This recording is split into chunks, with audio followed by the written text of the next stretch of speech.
নির্বাচনের সার্বিক পরিস্থিতি জানতে ঢাকা ৮ আসনে ফিকারুন্নেসা নূন স্কুল অ্যান্ড কলেজ কেন্দ্রে রয়েছেন সহকর্মী তন্দ্রা তারুণ্য।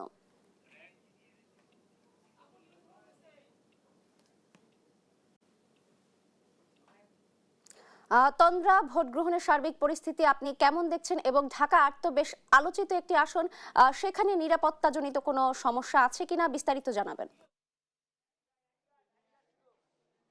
নাবিলা, ধন্যবাদ আপনাকে। আমি যদি একটু দেখাই যে আমি এই মুহূর্তে আছি আইডিয়াল স্কুল অ্যান্ড কলেজের সামনে এবং এই কেন্দ্রে কিন্তু ঢাকা ৮ আসনের এনসিপি প্রার্থী তিনি কিন্তু এসেছেন, নাসিরউদ্দিন পাটোয়ারি তিনি এসেছেন এবং তার সাথে কিন্তু আসিফ মাহমুদ সজীব ভুঁইয়া তিনিও রয়েছেন। তারা এই কেন্দ্র পরিদর্শন করতে এসেছেন এবং এই কেন্দ্রের এই সামনের যে ভিড় সেটি দেখে আসলে আমি যদি একটু এই চিত্রই বলে দিচ্ছে যে আসলে এখানে এই কেন্দ্রের যারা ভোটার রয়েছেন তারা আসলে নাসিরউদ্দিন পাটোয়ারির সমর্থনে তারা এখানে দাঁড়িয়ে আছেন এবং তারা কিন্তু এখানে আছেন।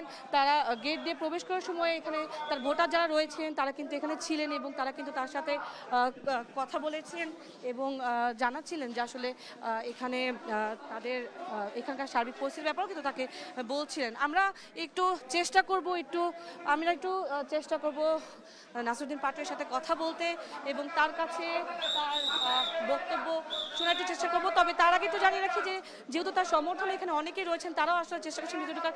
আমরা একটু চেষ্টা করি ভাইয়ের সাথে কথা বলা। ভাইয়া, একটু যদি আমাদেরকে বলতেন যে আজকে সম্পূর্ণভাবে ভোটের পরিবেশ কেমন দেখছেন? আপনি তো অনেকগুলো কেন্দ্রে গিয়েছেন, সব মিলে কেমন দেখছেন ভোটের পরিবেশ? আলহামদুলিল্লাহ সুষ্ঠু দেখছি এবং শাপলাকলির জয় জয়কার হচ্ছে, সবাই ভোট দিচ্ছে আনন্দ উৎসব পরিবেশে। এবং আমরা আশা করি যে পুরো বাংলাদেশে এই পরিস্থিতিটা যদি হতো ভালো হতো। অনেক জায়গায় হামলা হচ্ছে এবং বিশেষত নোয়াখালীর যে হান্নান মাসুদ আছেন ওনার স্ত্রীর উপরে হামলা হয়েছে।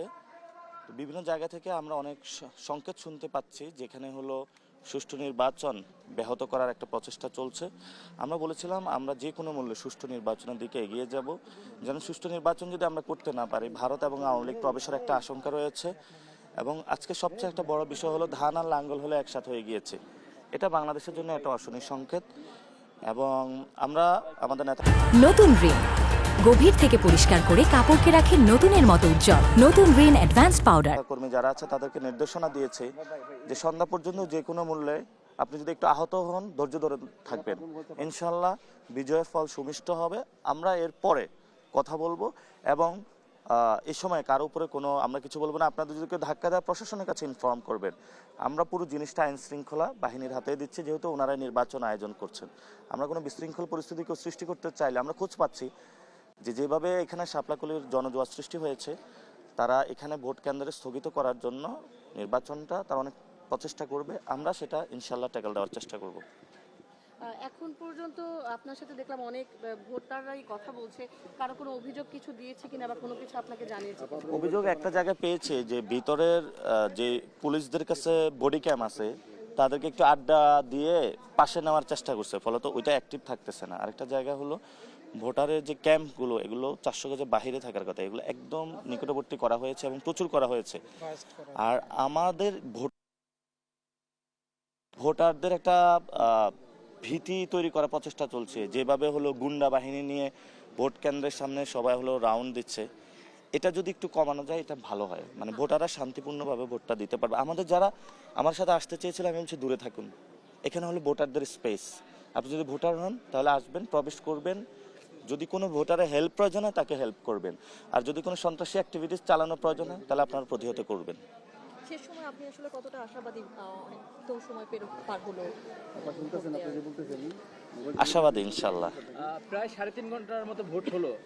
অধিকাংশ সেন্টারে আমরা দেখেছি 6 কিংবা 7% ভোট পড়েছে। আসলে প্রার্থী হিসেবে আপনি কতটা সন্তুষ্ট, কিংবা এই যে ধীর গতির ভোট এটা নিয়ে কি বলবেন?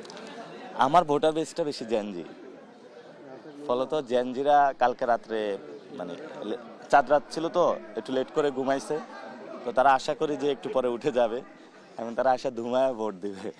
এবং তাদের সাথে কেউ যদি গ্যাঞ্জাম করতে চায় ওরাও গ্যাঞ্জামে চলে যাবে, তখন আমার আসলে কন্ট্রোল থাকবে না। আপনার গণঅভ্যুত্থানের সময় আমার কোনো কন্ট্রোল ছিল না, আমাদেরও ছিল না, ফলত তাদেরকেও ঘাটাবেন না। জেনজিদের কেউ ঘাটাবেন না আপনারা। এই জন্য তাদেরকে সুষ্ঠু মতন আপনারা ভোট দিতে দিবেন। আর যারা সকালবেলায় মহিলা অথবা যারা সিনিয়র সিটিজেন তারা ভোট দিয়েছে, অনেকেই আমাকে বলতেছে যে শাপলাকলি সবচেয়ে বড় একটা বিষয় সেটা হলো নাসিরউদ্দিন পাটোয়ারি ভোট পাচ্ছে না, ভোট পাচ্ছে শহীদ ওসমান হাদি ভাই। সবাই এসে বলতেছে ওসমান হাদি ভাইকে ভোটটা দিতাম, এটা আপনাকে দিয়েছি। আমার দিন দিন রেসপন্সিবিলিটি অনেক বেড়ে যাচ্ছে, আপনারা সাথে থাকবেন যাতে আদায় করতে পারি। আচ্ছা, আর নির্বাচন বানচালের বা এই আসন থেকে আসলে কোনো সংখ্যা কি একদম নির্দিষ্ট করে যদি কিছু অভিযোগ আপনি এখনো আমি দেখতে পাই না আপা, আমি যদি না দেখতে পাই সেটা আমি কিভাবে বলবো, যদি দেখতে পাই ইনশাল্লাহ আমি বলবো। সেক্ষেত্রে সে যদি কোনো এরকম চেষ্টা করা হয় বা কোনো কিছু, সেগুলো আসলে কতটুকু নো স্পেস, নো স্পেস। আমরা শক্ত হাতে ইনশাল্লাহ তাদেরকে আইন শৃঙ্খলা বাহিনীর হাতে তুলে দেবো। শাপলাকলির জোয়ার দেখে কি কেউ ভয় পাচ্ছে আপনার কাছে? ভয় তো পাচ্ছে, কালকে রাতের পোলাপানি স্ট্যাটাস দিতেছে মাথায় হাত পড়ে।